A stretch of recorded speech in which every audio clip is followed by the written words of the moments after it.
নমস্কার আমার প্রিয় বন্ধুরা, আজ আমি বেরিয়ে পড়েছি কলকাতার করুণাময়ীতে যে ইপিএফ অফিসটা রয়েছে সেখানে। প্রথমেই আমাদের জানতে হবে যে এই ইপিএফটা আসলে কি। যখন চাকরি অবস্থায় আপনাদের আয়ের একটা অংশ ধীরে ধীরে দেখবে জমতে থাকে, তো তারপর যখন অবসর নিয়ে নেবেন তখন ওই অর্থের একটা নিশ্চয়তা থাকে, মানে এই যে টাকাটা জমছে এখানে একটা অর্থের নিশ্চয়তা থাকে। তাছাড়াও চিকিৎসা, বাড়ি কেনা, শিক্ষা, নানা রকম জরুরি পরিস্থিতিতেও সহায়ক করে। যাদের ইপিএফ রয়েছে তাদের কিন্তু অনেক সময় এই ইপিএফ এর অনেক সমস্যা হয়, যেমন ইউএন নাম্বারের কোনো সমস্যা, কেওয়াইসি না থাকা, প্যান কার্ড আধার কার্ড অ্যাড না থাকা, মোবাইল নাম্বারের সমস্যা, ডেট অফ বার্থের সমস্যা, বাবার নাম বা নিজের নামের ভুল, এই সকল যাবতীয় টাকা উইথড্র মানে সমস্ত ইপিএফ এর সমস্ত কিছু কাজের জন্য ওনাদের এই অফিসে আসতে হয়, মানে করুণাময়ীর এই অফিসে, ইপিএফ এর অফিসে ওনাদের আসতে হয়, মানে যাদের আছে আর কি। তো ওনারা ঠিক এই লোকেশানে আসতে পারে না, তো ওনাদের জন্য আমি এই ভিডিওটা বানিয়েছি যে ঠিকঠাকভাবে এবং খুব তাড়াতাড়ি ওনারা এই হাওড়া, ধর্মতলা, শিয়ালদা, বিধাননগর এই সকল জায়গা দিয়ে কিভাবে এই ইপিএফ অফিসে আসবে। তো চলো এবার সেটাই দেখে নিই। তার আগে আরও একটা কথা বলে রাখি যে এই ইপিএফ অফিস কটার সময় খুলে কটার সময় বন্ধ হয়, কী কী বার বন্ধ থাকে, আর হলিডে কোন কোন সময় বন্ধ থাকে, আর কীরকম পরিষেবা দেয়, এক্স্যাক্ট লোকেশানটাই বা কোথায়, সম্পূর্ণটা কিন্তু আমার এই ভিডিওর ডেসক্রিপশানে তোমরা পেয়ে যাবে।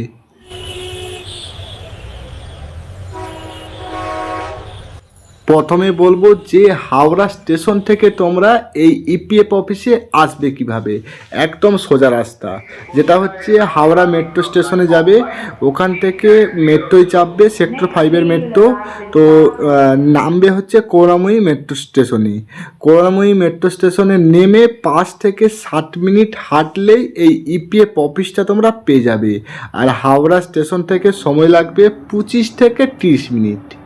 আর যদি তোমাদের মেট্রো কোনো রকম সমস্যা হয় তাহলে হাওড়া স্টেশন থেকে তোমরা 215 বাস পাবে, যে বাসটায় করে এসে তোমরা করুণাময়ী বাস স্টপেজের কাছে নামবে, ওখানে থেকে নেমে 5 থেকে 7 মিনিটের হাঁটার রাস্তা, তাহলে পেয়ে যাবে এই ইপিএফ অফিস।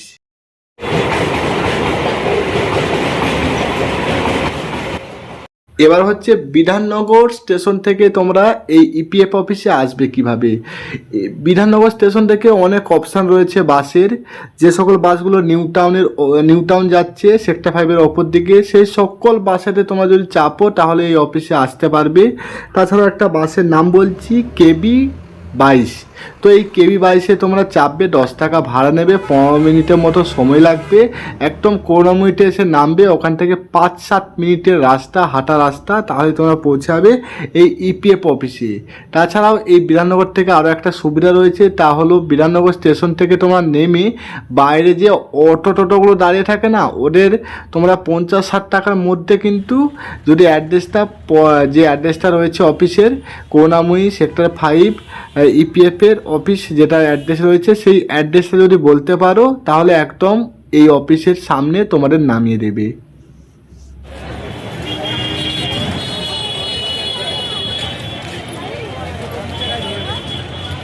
এবার তোমরা শিয়ালদা থেকে কিভাবে এই ইপিএফ অফিসে আসবে।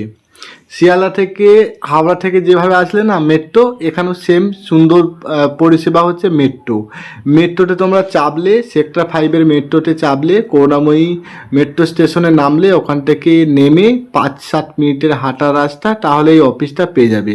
আর যদি মেট্রো কোনো রকম সমস্যা থাকে তাহলে বাসও রয়েছে। তার মধ্যে একটি বাস খুবই, মানে যে বাসটা একদম তোমাদের যেটা করুণাময়ী আসছে সেটা হচ্ছে 239 কিন্তু দুটো রয়েছে, দুটো বাস রয়েছে 239-এ। একটা দেখবে হোল্ডে বোর্ড, আর একটা হচ্ছে সাদা বোর্ড। তোমরা অবশ্যই কিন্তু সাদা বোর্ডের 239 বাসটাতে চাপবে, যেটা বিকাশ ভবন আসছে। হলুদ বোর্ডটা কিন্তু সাপুজি নিউ টাউন চলে যাচ্ছে, ওটা না, তোমরা সাদা বোর্ড 239 বাসে চাপবে।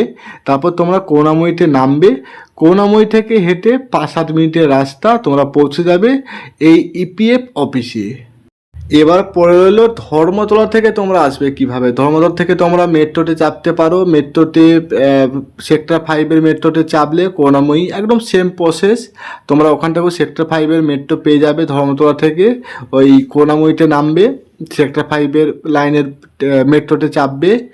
আর তারপর হচ্ছে এখান থেকে বাসেরও সেরকম কিন্তু পরিষেবা খুব একটা নেই, তো তাও হচ্ছে এই যে সাদা 239 যেটা বাবুঘাট থেকে একদম বিকাশ ভবন যাচ্ছে, সেই বাসটা কিন্তু টিপু সুলতান মোড়ের ওপর দিকে যায়, মানে বাবুঘাট থেকে হয়ে টিপু সুলতান, মানে ওখানে যদি তোমরা দাঁড়িয়ে থাকো তাহলে এই বাসটা পেয়ে যাবে, একদম করুণাময়ীতে তোমাদের নামাবে।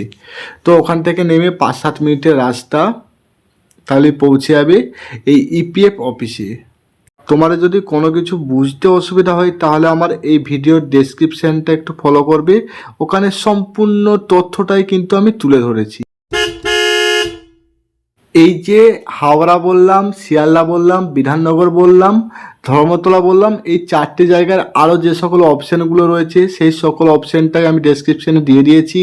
কটার সময় বন্ধ হয়, কোন কোন টাইম খোলা থাকে, আর কি কি পরিষেবা তোমরা এই ইপিএফ অফিস থেকে পাবে, সম্পূর্ণটাই তোমরা ডেসক্রিপশানে যদি দেখো একটু খেয়াল করে, ওখানে আমি পুরো তথ্যটাই কিন্তু পরপর দিয়ে দিয়েছি। তো চলো ভিডিওটা এখানেই শেষ করলাম, টাটা।